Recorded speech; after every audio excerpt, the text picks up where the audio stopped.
Munkundire ndabaramutse mwese mwizina ry'umwami wacu Yesu Kristo. Bwana asifiwe. Bwana asifiwe tena. Ndanezerewe gose kuronka kano kanya ko kusangira namwe ijambo ry'Imana. Turashima Imana rero ko turi bazima twese uko turi nk'ishengero kandi twiteguye kumva ico Imana ivuga. Umutwe w'amajambo w'uno munsi ni kwikoranira imitwaro. Bwira mugenzi wawe uti kwikoranira imitwaro. Nitwa Bukene Celestin, umwana w'ishengero kandi ndakomeye muri vyose, n'umuryango urakomeye. Abari ngaha n'abasigaye muhira bose barabatasha mu izina rya Yesu. Dusome amajambo y'Imana tubona mu gitabo cyo Kuvayo igice ca 17. Turasoma ku murongo w'8 kugeza ku murongo wa 13. Aho niho duhera kugira ngo dutangure kuyaga kuri aya majambo.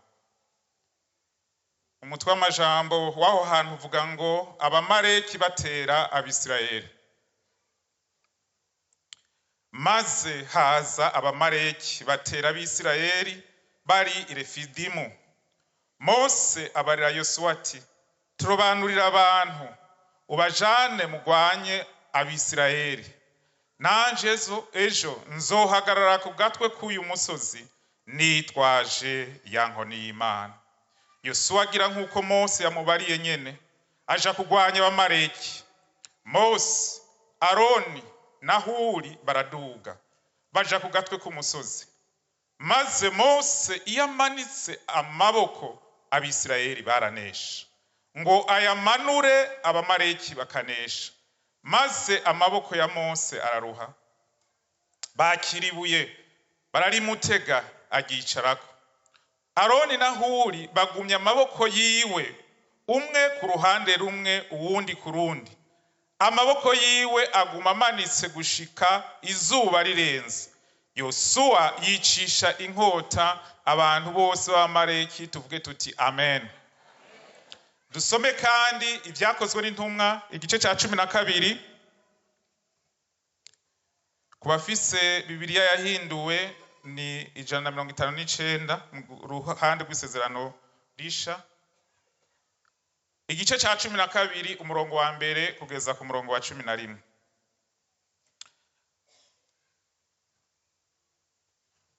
Neza cyane. Maze muri ico gihe umwami Herodi ata mu maboko bamwe mw'ishengero ngo abagire nabi. Yicisha inkota Yakobo mwene nyina wa Yohana. Maze abonye ko bihimbaye abantu ariyongera afata na Petero. Hari mu misi y'imitsima itambiwe. Amaze kumufata amushira mu ibohero, amuha abasoda 16 kumurinda ari bane agira ngo azomushikirize abantu Pasika iheze. Nuko Petero ararindwa mu ibohero, ariko abo mw'ishengero baramusengera batakambira Imana bakobeje. Ku munsi bwaca Herode amubashikiriza.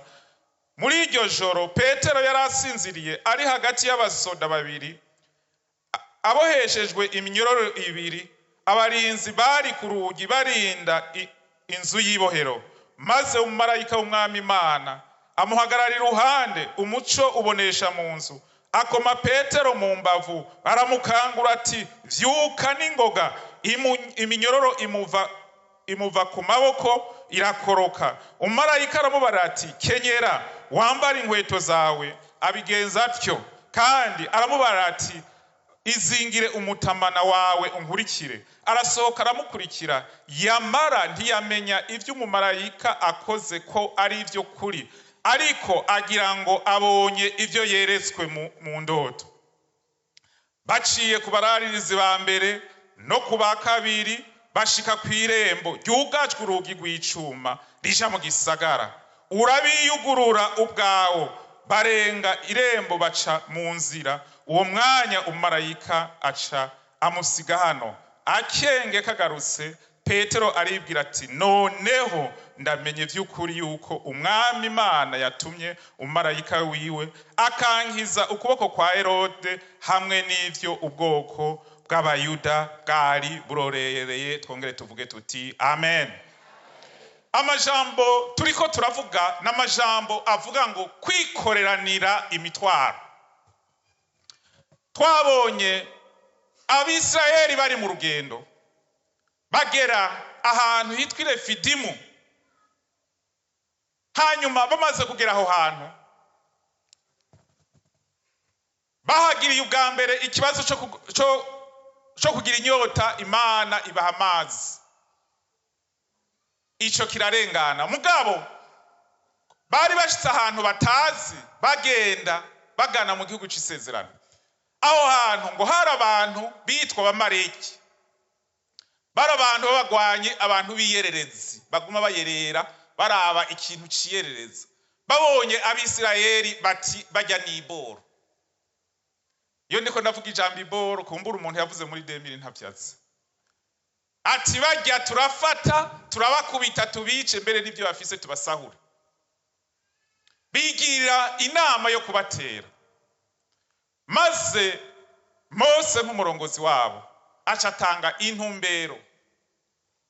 Abwira Yosuwa ati tegura abantu muje kubagwa, ugende mujane ugende kubagwanya. Atariko jewe nanje nzoduga ku musozi nitwaje ya nkoni y'Imana. Kandi bica bigenda uko nyene. Urugamba rurakubitana. Iyo ndiko ndavuga hari abo muri 2000 kandi ntavyo muzi. Mugabo muri 95 kugera muri murabizi magrenade sinzi ibyo bagwanisha ico gihe. Ruratera. Mugabo barabona ikintu kidasanzwe. Babona abari kumwe na Mose, barabona bati iyo adugisha ukuboko ya nkoni y'Imana ikaduga, ya nkoni yitwaje ikaduza hejuru, Abisirayeli ngo barasinda. Iryo batangura kuribona ati hanyuma ngo ayimanuye bagasindwa. Bati rero umukenyuro twawutoye. Ati umukenyuro twawubonye. Baca babigira inama, tumviriza rero Abisirayeli bategezwa kunesha, dutegezwa gukura abamareki bari imbere yacu bategezwa kutubisa tukabandanya mu izina rya Yesu. Baravuga ati nta ngorane, urugamba dutegezwa kurutsinda. Mwene data ndakwifurije gutsinda urugamba rwose ruri imbere yawe. Ndakwifurije umumareki yo bari imbere yawe, icago satani yozana cyose ndakwifurize kugitsinda mu izina rya Yesu. Hanyuma bati turatsinda, dutegerezwa gutsinda. Baca bigira inama ati sasa turabona ko uyu Mose ari karakura, ni mzee, ni kiongozi wetu, ni mzee turamubona. Reka rero tugira inama, uyu mzee reka tumuronderera ibuye yicareko. Baca baramuronderera ibuye. Ati kandi ko twamaze kubona umukenyuro uri mu kuboko kwiwe kuduga hejuru na ya nkoni, uwo mukenyuro turawubandanya. Kuduza ikiganza ca Mose vyasobanura kubwira Imana ati Mana, mu ntambara murasi kuduza ikiganza cyo bisobanura horeme. Ubonye abasoda babwira abantu horeme, nta gishasha bazanye muri Bibiliya biriyo. Mose aramenya ati intambara ni si yacu, intambara ni y'Uhoraho. Hamwe n'inkomezi zacu, hamwe n'abasoda bacu, ntitwoshobora gutsinda intambara tutagwaniriwe n'Imana. Ivyo uri kuracamo mwene data sindabizi. Ivyo kwishimira vyose ntiwoshobora gutsinda intambara uri kuragwana nazo utagwaniriwe n'Imana. Baramenya bati aha rero twamaze kumenya umukenyuro. Ati intambara dutegerezwa kuyitsinda mu izina rya Yesu. Baca atumviza rero, aha rero turarwana. Aroni tiwoja ku ruhande rumwe, huri nawe uja ku rundi. Amaboko ya Mose ategerezwa kuguma araba hejuru na ya nkoni kugira ngo dutsinde urugamba. Baramushigikira barayasegura. Mwibuke turi kuri rya jambo ryo kwikoranira imitwaro, sinatakaye ndiko ndabandanya. Urugamba barwanira hamwe, hari abari ku rugamba mu buryo bw'ibigwanisho, hari abandi ku rugamba mu buryo bw'impemu. Baramufasha kwikorera uwo mutwaro, barikorera. Baraduza amaboko yiwe naho yararushe ashobora kuguma aduze hejuru, ngo amara igihe cyose gushika izuba rirenze. Kandi uwo munsi Abisirayeli ngo bagwana intambara, ngo barica umumareki. Ewe mumareki uwo munsi yararubonye. Bwira umumareki wo mu bugingo bwawe ati yamara uno munsi urarubona mu izina rya Yesu. Ikintu coba kiri imbere yawe cyose kirarubona. Bagwana urugamba, ariko witegereje kuja hamwe kwabo. Aroni, Huri bafasha Mose, bashigikira Mose, bamufasha kwikorera uwo mutwaro, maze intsinzi idasanzwe iraboneka mu Bayisirayeli. Dukomera amashimano. Amajambo twasomye mu vyakozwe n'intumwa, tubona ko hari mu gihe gikomeye aho umwami Herode yari yiharaje kugira nabi ishengero, ngo afata abo mu ishengero abagira nabi. Ahera ku ntumwa Yakobo arayica, ayicisha inkota, maze ngo arabona ko byanezereye abantu, aca avuga ati jewe rero ndabandanya. Afata arabandanya ngo ariyongeza, afata na Petero amushira mwibohero. Ati n'uyu na wene n'iboro ndayitanga. Ati mugabo ko urabona mu gihe cya Pasika ati Abisirayeli benshi, abantu benshi bazoba bari Yerusalemu. Aha rero niho nzomutanga, niho bazoca banshima jewe nk'umwami, bace baryoherwa, nce ndyoherwa, nce ngayagaye. Bafata umwanya wo kuvuga ati nukuri ubu rero ngomba namutange. Aramufata amushira mwibohero, aramucungisha abantu benshi, abasoda ngo 16, bane. Urumva yaracunzwe mutipe, yaracunzwe ngo no mwibohero aho yari, ngo yari hagati y'abasoda babiri, kandi ngo afungishijwe n'iminyororo 2 uku aryamye. Ariko tubona ku murongo wa 5 ngo ariko abo mwishengero bagira gute? Barasenga ubudasiba, baborogera Imana. Cyane yumvira ingene basenga, bavuga bati Mana, Petero we ntahaja, Yakobo yaragiye twarabibonye, ariko Mana turagusabye Petero ntahaja. Ibi naho bizo, ibindi bishoka Mana. Ngo baririra Imana, bafata icago ca Petero bakigira icabo. Bafata umutwaro, igeragezo cyaje gitumbera Petero, bakigira icabo, baragisengera ubudasiba.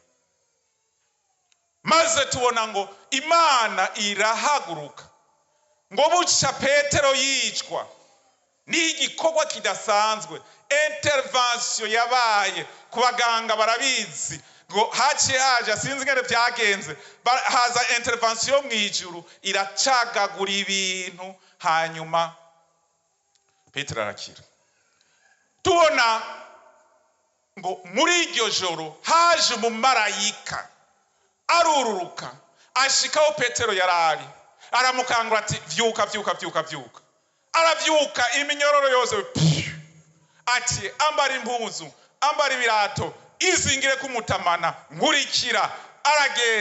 Aragenda, barengana abararizi, abambere, abakabiri, barigira. Petero we ikindi gihe yibaza ngo nivyo yeretswe. Mwene data, ivyo Imana iri kirashitsa si ivyo weretswe, nukuri biriko biraza mu izina rya Yesu. Hanyuma ngo aragenda. Tubona igikorwa kidasanzwe Imana yakoze muri ubu buryo. kubera iki ishengero ririri Imana ati nukuri ntibishoboka. Turi kwijambo kwikoranira imitwaro, nicyo turiko turavuga mwene data. Nta numwe ngaha mwisi turi ingenzi n'akavantara, tugenda duhura n'ibibazo mu buryo budasanzwe, tugenda twikorera ibi na biriya, ariko Imana niyo itugwanirira. Muri ibi bice bibiri rero twasomye turabona yuko Abisirayeli batabawe kubera hari igikorwa kidasanzwe Mose, Aroni na Huri bakoze, maze Aroni na Huri bakabona bati bakafasha Mose kugwana urugamba cyane cyane kuduza ibiganza kuko yari amaze kuruha. Tubona kandi na Petero atabagwa mu buryo budasanzwe kubera igikorwa ishengero rikoze rikarira Imana. Cyete Paulo yandikiye Abigalatiya igice cya 6 umurongo wa 2 havuga ngo mwakirane imitwaro mushitse gutyo ibyagezwe na Kristo. Mwakirane imitwaro mushitse gutyo ibyagezwe na Kristo. Kandi mu cyete Paulo yandikiye Abaroma igice cya 15 ku murongo igice cya 12 ku murongo wa 15 havuga ngo munezeranwe n'abanezerewe, murirane n'abarira. Mu cyete Paulo yandikiye Abifilipi igice cya 2 umurongo wa 4 kandi umuntu wese ntiyumvire ivyiwe gusa ariko yiyumvire ku vya mugenzi we. Aya n'amajambo akomeye turiko turavuga. Tubona yuko rero aba bantu baratabagwa mwisi, turi n'ibibazo. Hari ibintu bigenda biza bitera ishengero, hari ibintu bigenda biza bitera abana b'Imana, hari ibintu biza bidutera. Kumbure urashobora gushikirwa n'icago kanaka, mwene data ashobora gushikirwa n'ikibazo kanaka. Umuntu urashobora kuba uri kurakora mbere n'ivyo ukora bikanga, wakora bikanahomba. Urashobora kuba uri kuragenda ugashikirwa n'icago, ukagwara ingwara ukamara n'igihe kirekire. Urashobora kubura umuntu, urashobora kuba uri mu ntambara kanaka zo mu buryo bw'impemu, ariko hakaba n'ibindi ushobora gucamwo, hakaba mu karenganyo, mu kadenderezo, mbere naho ukora bakakwirukana mu kazi bivuye mu kadenderezo, ikindi gihe mbere ntibaguhemba. Ibitero vya Satani kubizera ni vyinshi, ariko iri jambo riko ratubwira ngo twakirane imitwaro. Kwakirana imitwaro no kuvuga ni mwene data ubona ko hari ikintu kanaka cyashikiye mwene data wundi, ukagifata ukakigira nk'icawe, ukagira ico gikozeko. Umuntu wese arakeneye uwumufasha umutwaro. Ninde uvuga ko atamutwaro afise? Ninde uvuga ko atakibazo ahora agira? Nta numwe ashobora kwivuga. Turabona Mose yari umuntu akomeye, yagendanye n'Imana, mugabo turabona yageze aha hantu agira ikibazo, yarakeneye abandi bamushigikira bakamusaba kucikorera. Yaba uwambaye, yaba uworoshe, yaba umutunzi, umwari we wese arakeneye uwumufasha kwikorera umutwaro. Kwikorera umutwaro si ukuvuga ngo urindiye ko nakaza kukubwira umutwaro. Dusomye ngaha ntitubona ko Petero yababwiye ngo bamusengere, ntitubona ko Mose yababwiye ngo bamufashe, ariko twe nka bene data urashobora kubona ikibazo cya mugenzi wawe ukacikorera nk'icawe, haba kumusengera, haba kumushikako, ivyo ari byo byose ukabikora atari kumenya ikibazo. Hari abandi bantu nasanze babahinga, iyo mwene data afise ikibazo mu kukibwira abandi aravuga ngo reka dusengere naka, ngo naka musengere. Mugabo ugasanga uko kuvuga ngo musengere ni ugukwiragiza ico kibazo gusa, akagikwiza mu bantu gusa. Mbere hari n'igihe bavaho batanasenze, barakivugana akava adasenze. Yabona uwundi ngo kwanaka, ngo urugo rwanaka, ngo ingorane ngo ruriko ruraka, ngo tumusengere taho, akacavuga byose bahejeje kugira ngo ntibanamusengera. baca bagenda. Suko turiko turavuga.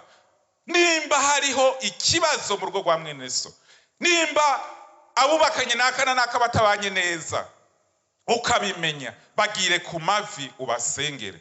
Nturindire rero ko ufise umutwaro arinda kukubwira.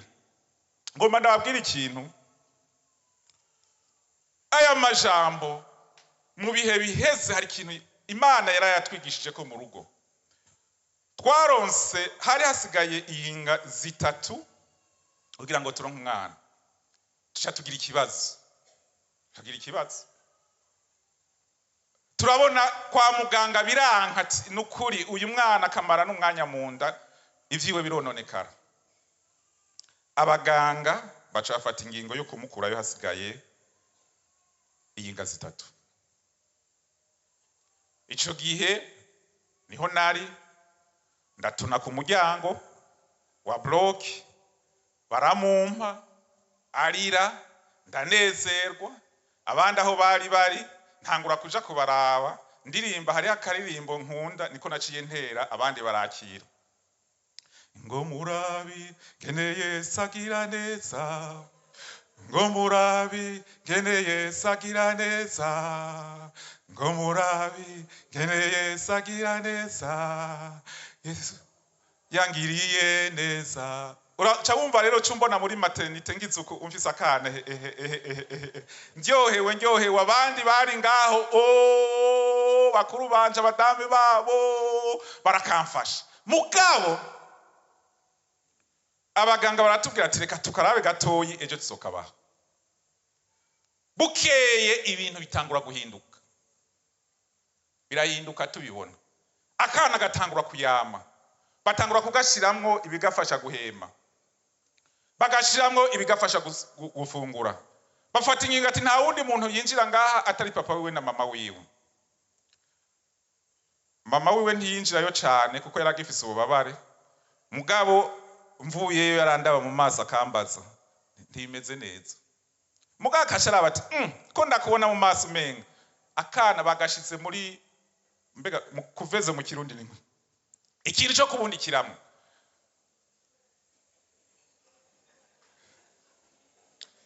Hanyuma birakomera.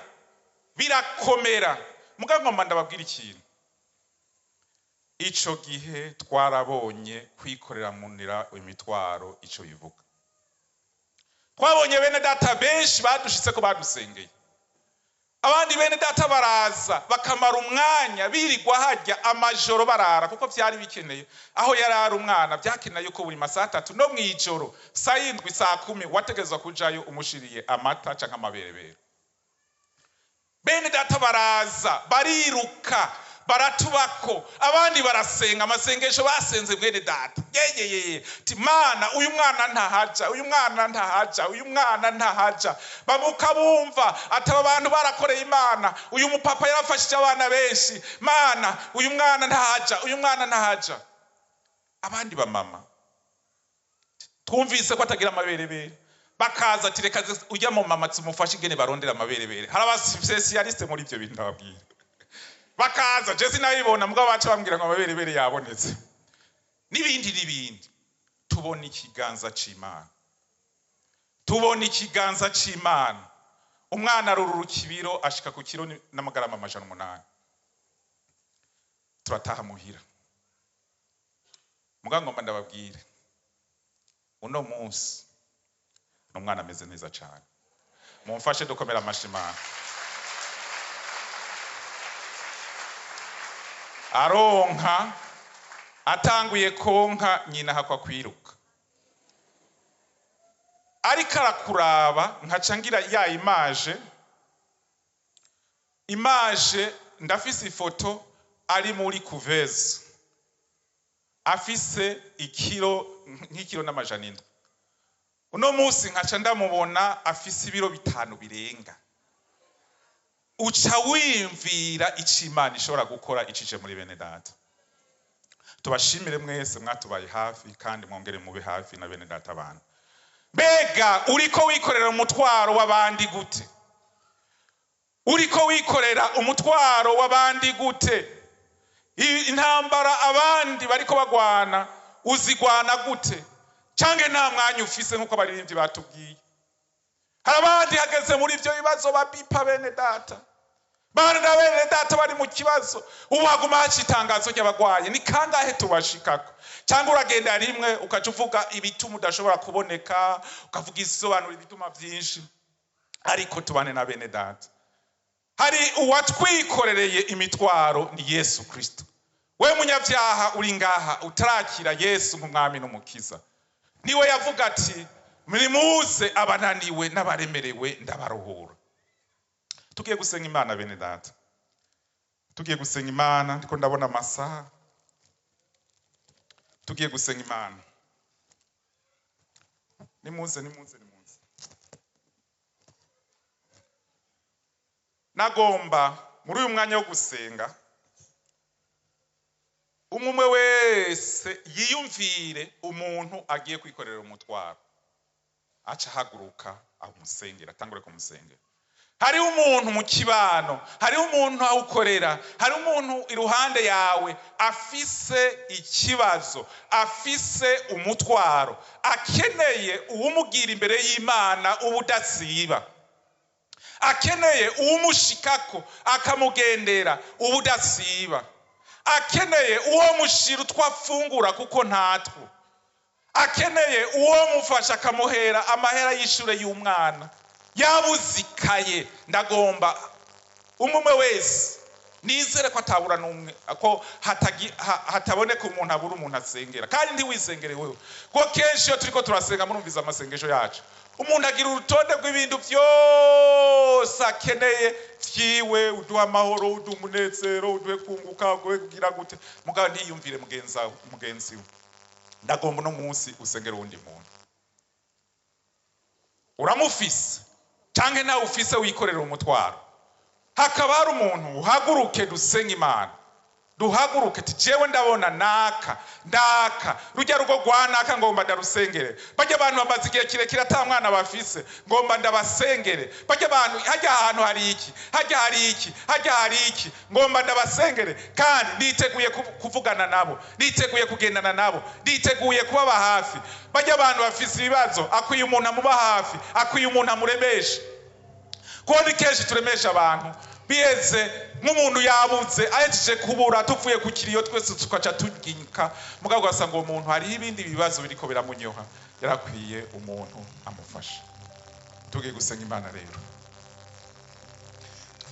tugiye gusengera. Haleluya.